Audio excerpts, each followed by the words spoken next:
Hello friends. आज हम लोग कंपोस्ट बिन या कंपोस्ट पिट के बारे में बात करते हैं। कंपोस्टिंग के बारे में हम लोग ने बहुत सारे वीडियोस बनाए हैं, आप जानते भी हैं कैसे करनी है और बनाते भी हैं। लेकिन आज मैं जो आपको बताने जा रही हूँ वो ये है कि अगर हम बिन में कंपोस्ट करते हैं, कंपोस्टिंग करते हैं, तो उसको रखें कहाँ पे? ये एक बहुत बड़ा प्रश्न है।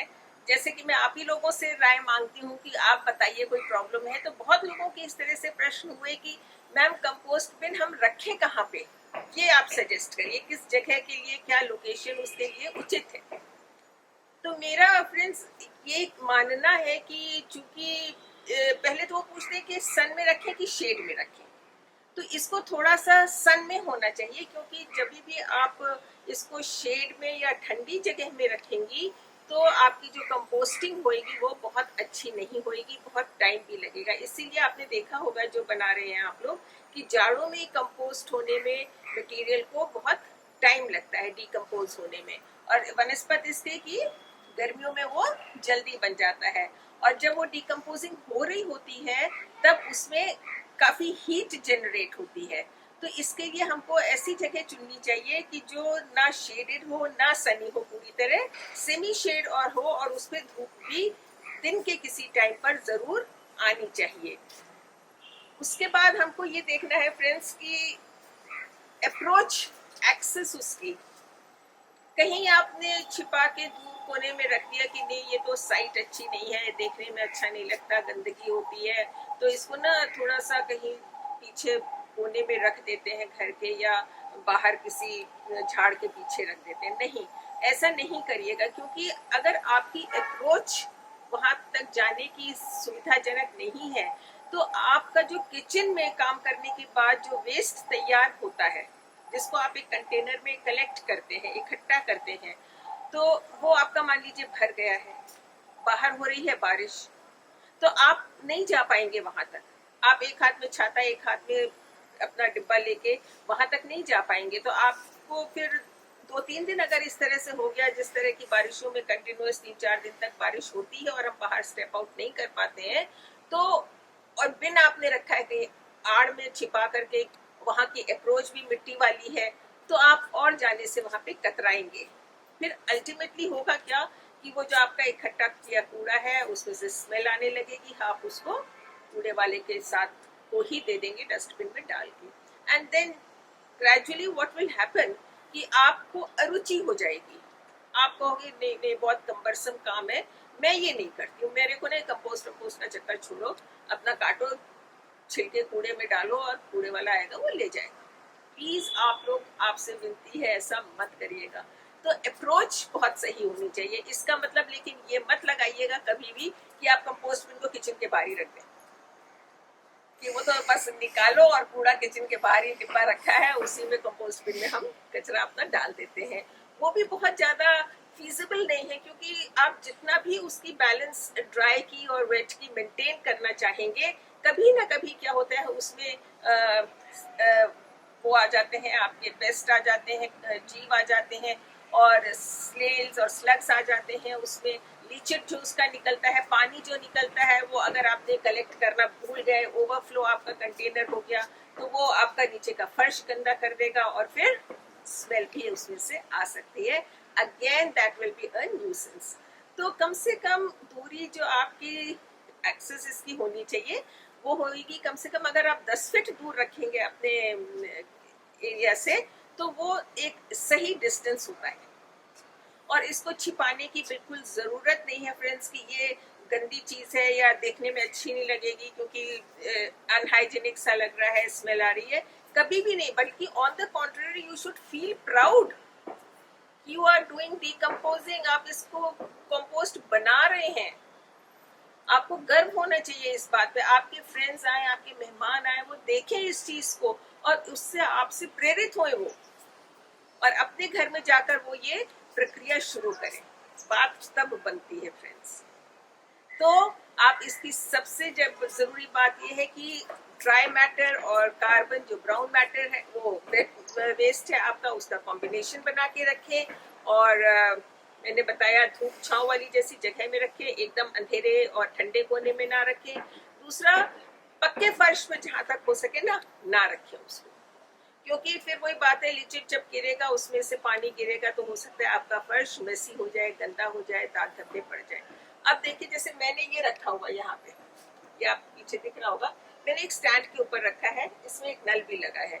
तो जो भी पानी इसमें कंटेनर में होता है, इकट्ठा होता है, तो आप नल खोल लीजिए और नीचे आप अपना एक डिब्बा या कंटेनर लगा लीजिए, उसमें आप इकट्ठा करके, यहीं पर मेरे पौधे हैं छत पे, मुझे बड़ी सुविधा रहती है, बगल में नल है और नल का एक्सेस होना बहुत जरूरी है, जिससे आपको पानी के लिए कहीं दूर ना जाना पड़े। तो आप हाथ की हाथ आप अपने गमलों में उस पानी को लीचिड को दे सकते हैं। इसमें क्या है, इसमें सुराख होते हैं, आपने देखा ऊपर भी सुराख है।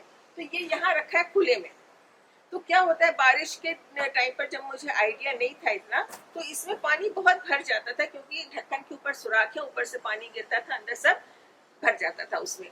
बाद में मैंने, वही है, एक्सपीरियंस से ही, अपने गलतियों से ही आदमी सीखता है, मैंने इसके ऊपर एक प्लास्टिक की शीट लगा दी है, तो उससे मैं कवर कर देती हूँ। एरेशन उसका, ये जो और सुराख बने हैं आप देख रहे हैं, ये सब इनसे होता रहता है, तो कोई प्रॉब्लम नहीं होती। और ये इसका हो है, ये इससे इसको टिल करते रहते हैं।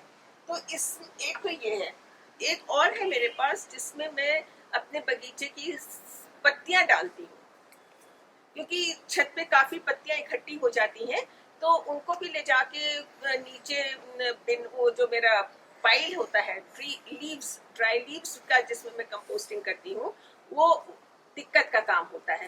तो इसी में हम रख लेते हैं, ये दूसरे कंटेनर में दो हैं इस तरीके के, उसमें हम सूखी पत्तियां या पीली पत्तियां, जो भी मेरे गार्डन का आप बोलो वेस्ट मटेरियल है वो निकलता है, उसको I keep it in that. और उससे एक फायदा पता क्या होता है, कि जैसे मैंने आपको बताया कई बार कि आप ठीकरी लगाते हैं गमला भरते टाइम, सबसे पहले नीचे कवर करने के लिए, उसके ऊपर आप ड्राई पत्ते डालते हैं या ट्विग्स डालते हैं, तो it's very convenient for me.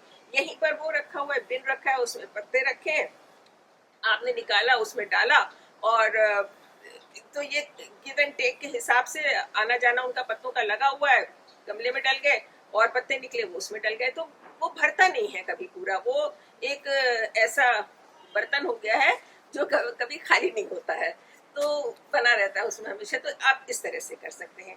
दूसरा, कभी भी इस बिन को पड़ोसी की दीवार के साथ में मत रखिए, कि आपने तो अपनी नजरों से उसको अलग किया है, दूर किया है घर से, ऐसे रखा है कि आपको स्मेल नहीं आए, लेकिन हो सकता है आपके पड़ोसी को प्रॉब्लम हो, तो ये आप कभी भी इस तरह से मत करिएगा कि आपके पड़ोसी को प्रॉब्लम हो।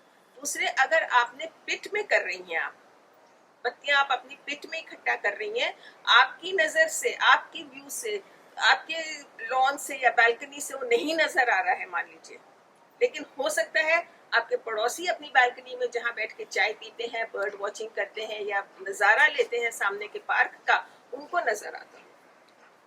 So that is an awful sight for them.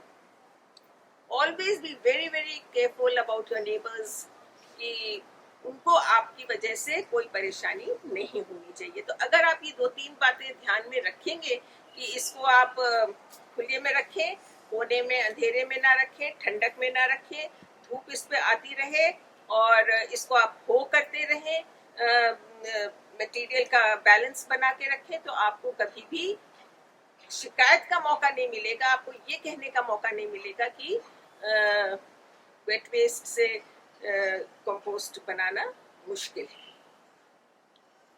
तो आशा है आप इन बातों को अगर ध्यान रखेंगी, लागू करेंगी, तो आपको बहुत सुविधाजनक रूप से अपनी खाद मिल जाएगी, और आपके गमले उससे खिलखिलाते रहेंगे, फूल हंसते रहेंगे। मेरा वीडियो ज़रूर लाइक करिएगा, शेयर करिएगा, और चैनल को सब्सक्राइब भी करिएगा। तो आज के लिए बस इतना ही, मिलते हैं अपने अगले वीडियो में। तब तक के लिए take very good care of yourselves. बागबानी करते रहिए, ये एक माइल्ड एक्सरसाइज है जो आपको हेल्दी रखती है, खुश रखती है, प्रसन्नचित्त रखती है, और आपकी जो स्ट्रेस बस्टर का काम करती है। तब तक के लिए बाय।